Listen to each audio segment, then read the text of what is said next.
Hello, hello, hello. Yes, you get a two for one deal today. This is the second time I'm on this day. Happy Thursday. This is the voice and the face of Dr. Tolo Labinton. I'm the CEO and co-founder of Living Spring Family Medical Center here in the awesome city of Texas, Mansfield, Texas, not too far from Dallas, just to give you perspective. And here we help our patients live long and well because we believe the quality of life is just as important as the quantity of life. I'm really excited about this topic. I'll be honest with you, but I'm excited about a lot of topics I know. And I'm going to bring on our guest. Our topic today is Doc. I love art. How can I use it to thrive? I'm going to add her on. Yay! How are you? Hi, how are you? Fine. Thank you. Thank you. Thank you so much for coming. It's really nice to meet you I know, right? Like virtually. I know. We have a lot of unofficial, Ah, so this is nice. How are you? I'm doing well. I'm doing well. I'm a big fan of yours. So I just want to say that real quick. I'm a big fan of yours. Love what you do. And that being said, if you don't mind, could you introduce yourself? Who are you, Doc, and what do you do? Yeah, so I'm Dr. Lucie Mitchell. I am a physical medicine and rehabilitation physician, but also do interventional spine and pain, and I'm also an abstract artist. Okay, so I know I love what you do. You're a PMR. You help people feel better. You do pain medicine. Yeah, that's great. But that's not why. That's not why I got you right here. You're an artist and you're an educator and you're the founder of Phoenix Noir Designs of Photography, where you Yeah. turn images of human spines into beautiful abstract artwork. In addition to creating original abstract. Doc, how did you get into all of this? Like, can you tell us the story behind that? And so, I started doing art since middle school, but never like, to get as serious. And it wasn't until when I got into medicine that I started seeing, like the lumbar spine, the cervical spine as it's a piece of art, right? I love the spine. And my thing was, people come in for back pain, neck pain, and it's always something like, that's painful, hurtful, nasty. But within all of that, nastiness is a beauty, right? And I wanted to take, a piece of that and be able to reflect that beauty from the spine. And that's how that part started. But I always loved photography. I remember in residency, we had, when you're in residency, you can go online, look at the pictures of the new residents, the old one, the chief resident. And I Right. remember looking at the ones from our program, and they weren't it was cloudy outside. It wasn't that cute. And I was like, I need to look good in my picture. Okay. And so, and so I remember taking on that task and doing the photos for my class and then the classes after. And it started to become, a thing. And so I'd have other programs saying, hey, can you take our photos too? And so then that continued to grow and grow my love for photography and the art, and just being in spine and pain, especially during fellowship and during COVID, made it a way for me to bring all those things together and then turn it into a business. Wow, wow. It takes an artist to say, spine is art. It is. Yeah, it takes because I see the spine. Yeah, yeah. I'm glad you have that eye, and I'm glad that we're going to talk about this from a perspective of a way to thrive. And I know now you're turning to a business, so that has an added level of stress. But could we talk a little bit about, you know, how you started with this? Like, when did you start this, and how did you start, and what was it? Was it immediately a business as far as um, the spine art? Was it merely business, or what? Like, tell us a little bit more, Doc. Yeah. So at first I did it just for fun, because I had images of my own spine. So I had x-rays and MRIs on my spine. And I used to say, oh, okay, it's plain, it's cute, but I used to just play with it and see if I can spice it up at first digitally, but then I would just, sketch the spine. When you're teaching residents or other students, you sketch things out. And I would do say, oh, this is really good. So I would give them the drawing and say, hey, well, keep it so a reference. And Hmm. it wasn't until I was during my chief year and I was doing a rotation where it would be my soon to be fellowship. And one of the directors said, hey, he's like, remember that when you're in medicine, that is not going to be your life. You want to make sure that you Hmm. do something more than medicine, because you always want something to want to fall back on, but also to, decrease the burden of medicine, to also decrease burnout. you want a stress reliever and make sure that it's outside of medicine. All right. And so, and he knew that I love to paint, love to draw. So he said, "Why don't you do more of that, as a stress reliever?" Which I used to do that anyway. But Hmm. it wasn't until like hard during my fellowship year, and which was ended up being also went over into COVID, Hmm. where I brought all of it out because one, it was a stressful time for everybody, especially healthcare. And with COVID, I mean, burnt out from top down to all the way down to the bottom. And with that, I became more engulfed in my art, and I would start to get more requests for pieces for the hospital, for clinics, Hmm. for personal Hmm. reasons. Hmm. And people all say, "Well, how much is this?" And I would just put a random price on it at first, until it became like more a consistent thing where I said, "You know what, let me take a step back and actually do the whole business aspect of this kind Hmm. of this as far as my artwork, the photography."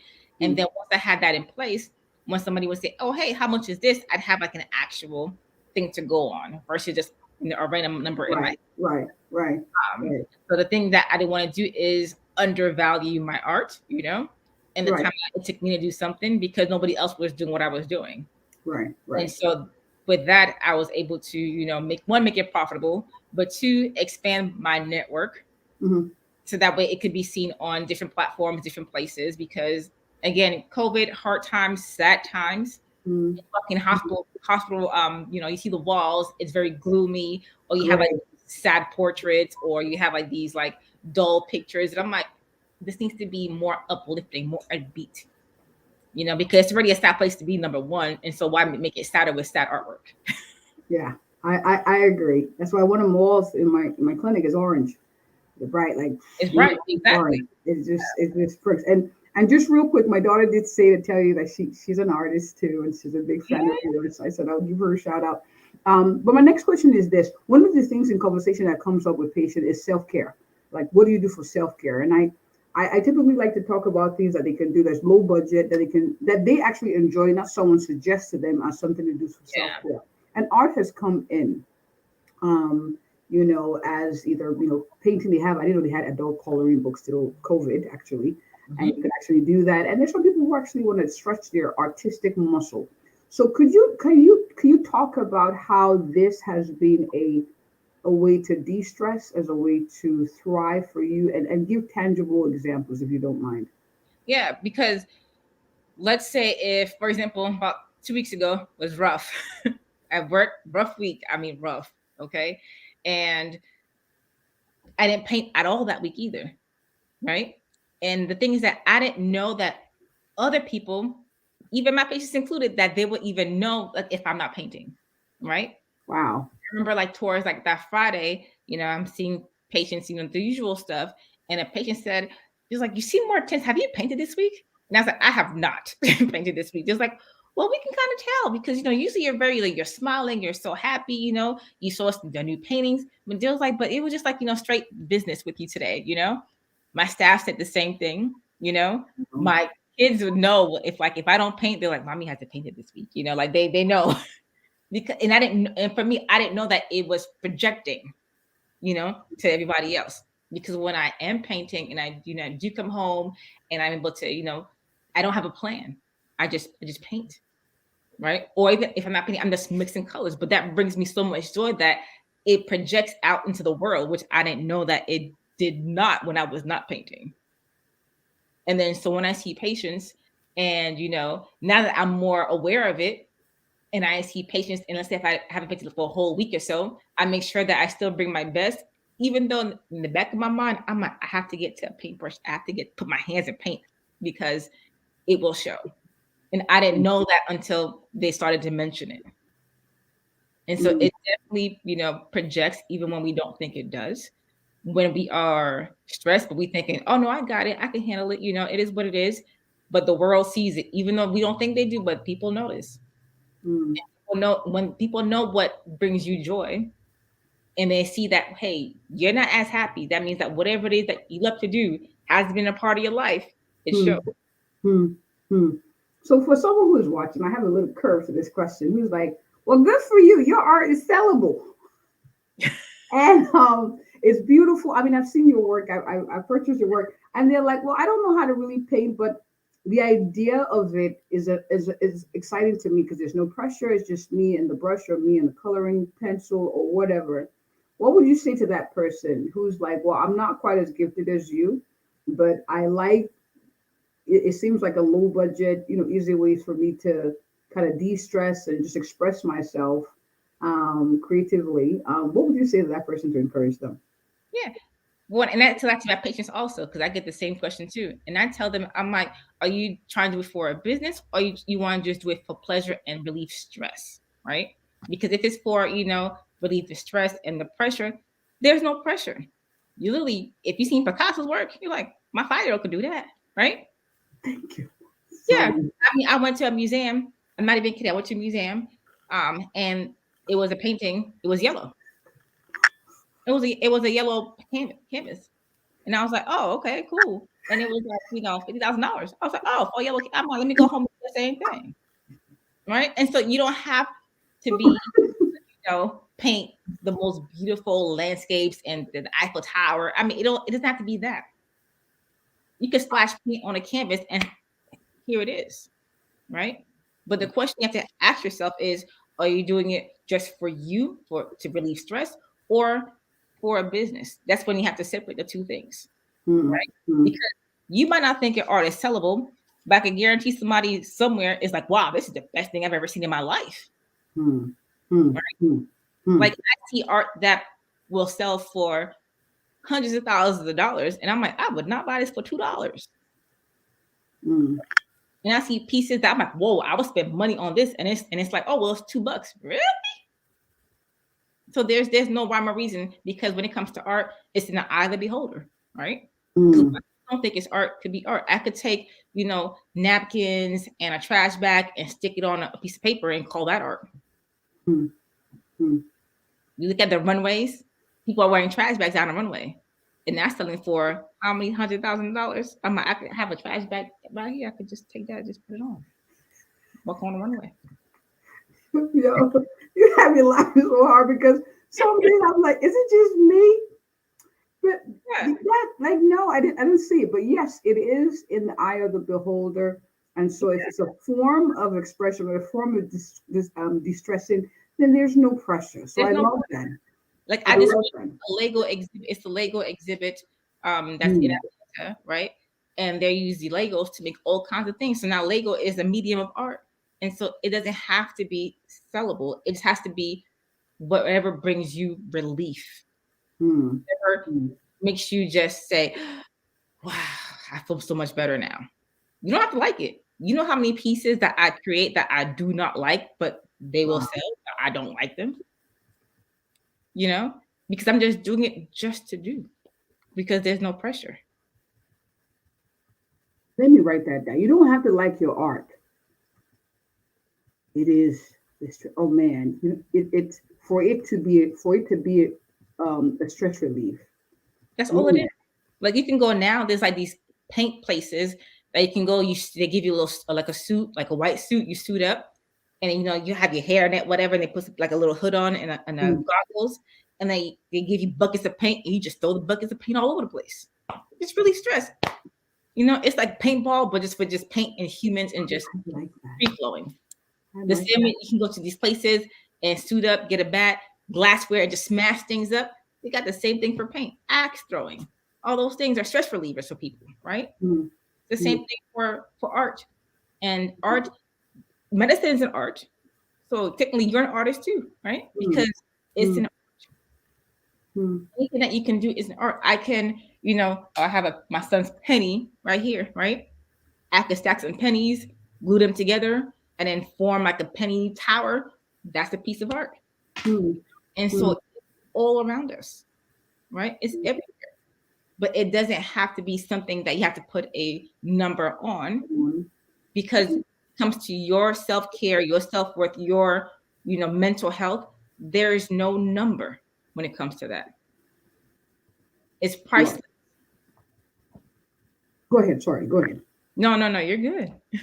I was like, art. it is wow.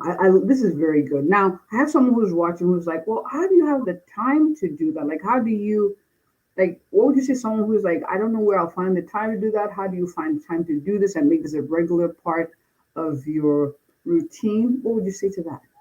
And so the funny thing about that question is just this morning, I was listening to Dr. Una's podcast, right? And it was about time, not having enough time. We all have 24 hours, right?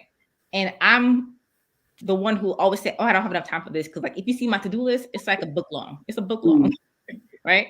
But then prioritizing, what's important for you. For example, if you're working from 9 to 5, whatever the case is, right? You don't mm, need 10 hours to create art. You don't need it because art could be in a form of poetry. You could write stuff down. It could be journaling. It could be doodling, right? You could be in a bathroom, doing a number two and a little sketch pad, you know, mm, all these different things that you can do when it comes to art. It doesn't have to be a set time unless if you want to. But I have mm, kids, they have after school stuff, they have summer camp, at work, I do this, I do a lot of commission pieces also. And so even with a busy schedule, you can still find time for you, right?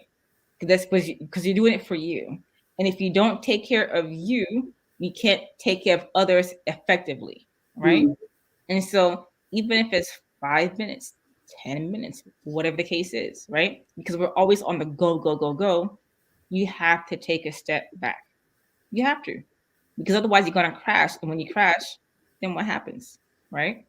And so mm, when I come home from work, my kids know leave me alone for a little bit. I need to just leave me alone. And sometimes what I'll do is I'll come home, they get settled, and while they're upstairs getting settled, I start mixing paint. What am I mixing for? Nothing, just to mix. Because just the motion of me mixing and just seeing that makes me happy. Just seeing wow. how the paint moves. I don't even have to paint anything. Just mixing paint. Like I have tons of paints mixed up here just because. Wow, wow. I like that. I like that. And I have to share this. One of the things that has been very liberating, and I share this a lot with my clients too, is the fact that you will never have time for everything. Exactly. So it's Even though like a we want pressure relief. Hmm. to do it, like I tell you, my to-do list is literally like a spiral notebook long of things to do. But what I started doing, actually I started doing this on Monday. So this is brand new. So we're Hmm. trying to form some habits now, right? Hmm. But I have my to-do list, and I have what I want to do on Monday, Tuesday, whatever. But Right. then I will put like a little mark next to what is actually a priority. And I'll just pick 3 priorities because I have 3 categories in my to-do list. And so from each category, I'll pick the number one, for that day and make sure at least those get done. Hmm. Whatever I do extra, bonus for me. But at least out of my whole list and my 3 categories, whatever I pick from each one has to get done that day.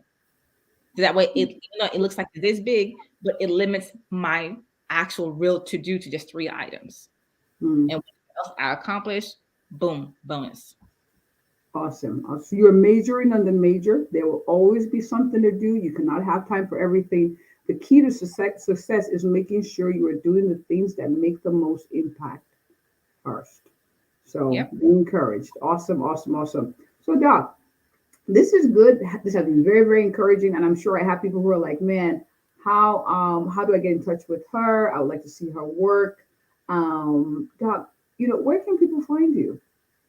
All right. So I am on Facebook. So on Facebook, I have my Phoenix Noir Designs page on Facebook.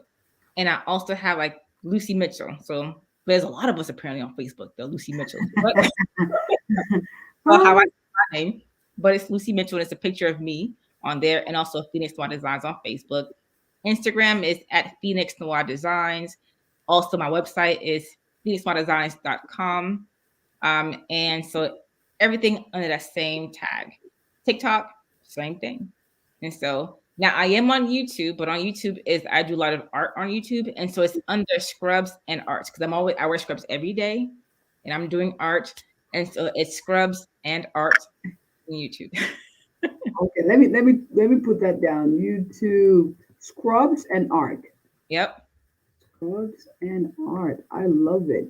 I love it. I love what you do, Doc. Thank you so much for taking the time to come here and my share your passion, your obvious passion for for art with our viewers. I'm sure that a lot of people are going to find this very useful. I'm very motivated now. No pressure, just to do something. I do like color, so I will venture and I'll let you know how that goes. But thank you so much for taking time to come. And thank you for having me. This was amazing. So it's always a pleasure. All right, awesome, awesome. And thank you all for watching live or in replay. As always, sharing is caring. So simply comment, tag people, forward this link to them, and share the joy of potentially using art as a way to thrive and to de stress. Once Yes. again, if you or anyone you know is looking for an awesome, a thorough, and a passionate family physician who will help you live long and well, I am she. Have a good one. Thanks again, Doc.